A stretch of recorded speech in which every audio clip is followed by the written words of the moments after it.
আসসালামু আলাইকুম, কেমন আছেন আপনারা? রাধিরাজ কিচেনে আপনাদের সবাইকে জানাই স্বাগত। আজকে বানাবো অরেঞ্জ বরফি। খুবই মজাদার এবং ইউনিক একটা রেসিপি। এই কমলা লেবুর সিজনে বাড়িতে একবার হলেও এই অরেঞ্জ বরফি বানিয়ে দেখতে পারেন। আশা করছি বাচ্চা থেকে বড় সবাই খুবই পছন্দ করবে।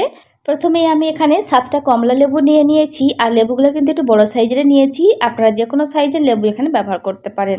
আপনারা চাইলে এই ধরনের হ্যান্ড জুসার দিয়েও এই অরেঞ্জ জুসটা বের করে নিতে পারেন, বা ইলেকট্রিক জুসারও ব্যবহার করতে পারেন। আমার কাছে দুটাই আছে, বাট সবার সুবিধার জন্য আমি হাতেই করে দেখাচ্ছি।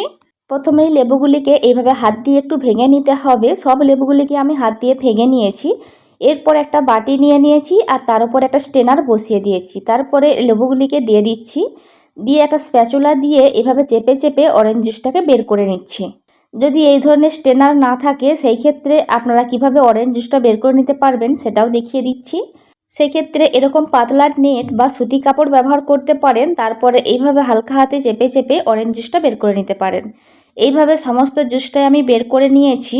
এরপর একটা কড়াই নিয়ে নিয়েছি, তারপর একটা স্টেনার দিয়ে দিয়েছি। আর আমি অরেঞ্জ জুসটাকে একটু মেপে নিচ্ছি। এখানে প্রায় 2 কাপ মতো অরেঞ্জ জুস হয়েছে। আপনাদের অরেঞ্জের মিষ্টির ওপর নির্ভর করে আপনাদের চিনিটা দিতে হবে। যদি টক হয় সেক্ষেত্রে চিনিটা একটু বেশি দিতে হবে। আমি যে অরেঞ্জগুলি ব্যবহার করছি বেশ মিষ্টি, সেই জন্য এখানে 3 টেবিল চামচ মতো চিনি দিয়েছি।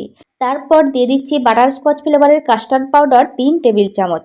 আপনারা যে কোনো ফ্লেভারের কাস্টার্ড পাউডার এখানে ব্যবহার করতে পারেন। যদি হাতের কাছে কাস্টার্ড পাউডার না থাকে, সেই ক্ষেত্রে আপনারা এখানে কর্নফ্লাওয়ার দিতে পারেন 4 টেবিল চামচ।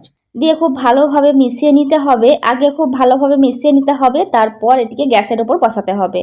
খুব ভালোভাবে মেশানো হয়ে গেছে।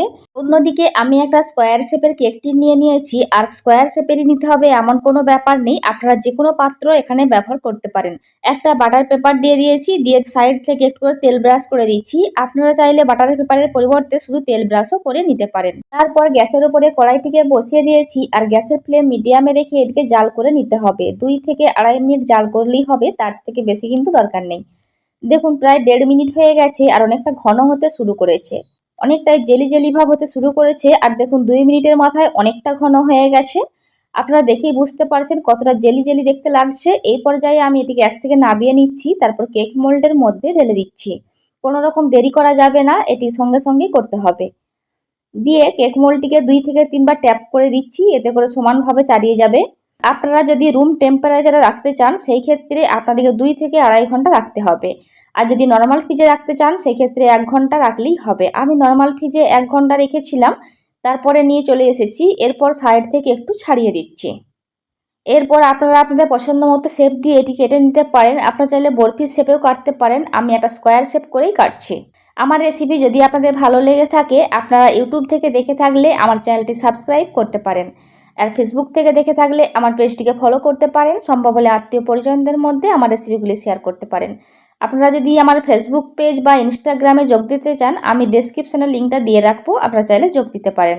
এই রেসিপি সংক্রান্ত কোনো কোয়ারিজ থাকলে আমাকে অবশ্যই কমেন্ট করে জানাবেন। আরও নতুন কোনো রেসিপি দেখতে চাইলে সেটাও আমাকে কমেন্ট করে জানাবেন। আমি অবশ্যই চেষ্টা করব আপনাদের বানিয়ে দেখানোর। তো দেখুন এইভাবে সবগুলোই তুলে নেওয়া হয়ে গেছে, আর দেখুন দেখতে ঠিক এইরকম লাগছে।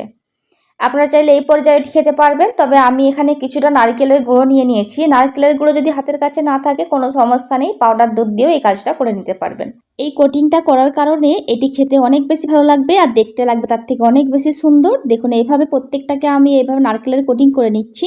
আপনারা কিন্তু অবশ্যই পাউডার দুধের কোটিং করে নিতে পারেন। এইভাবে প্রত্যেকটাকে বানিয়ে নিচ্ছি, তারপর আপনাদের দেখাচ্ছি।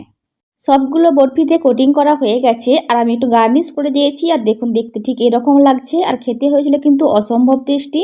বাড়িতে অবশ্যই এই রেসিপিটা একবার হলেও বানাবেন, তারপর আমাকে কমেন্ট করে জানাবেন রেসিপিটা আপনাদের কেমন লেগেছে। আমি একটা ভেঙে আপনাদের দেখিয়ে দিচ্ছি। আর দেখুন কতটা সফট হয়েছে, একদম জেলির মতো দেখতে লাগছে। আর খেতে হয়েছিল কিন্তু অনেক বেশি টেস্টি। আজকের রেসিপি আপনাদের কেমন লেগেছে আমাকে অবশ্যই কমেন্ট করে জানাবেন। ভালো লাগলে অবশ্যই একটি লাইক দেবেন। ভিডিওটা এখানেই শেষ করছি। ভালো থাকবেন সবাই, আমাদের দোয়া করবেন, আমার রেসিপিগুলি দেখবেন। খোদা হাফেজ।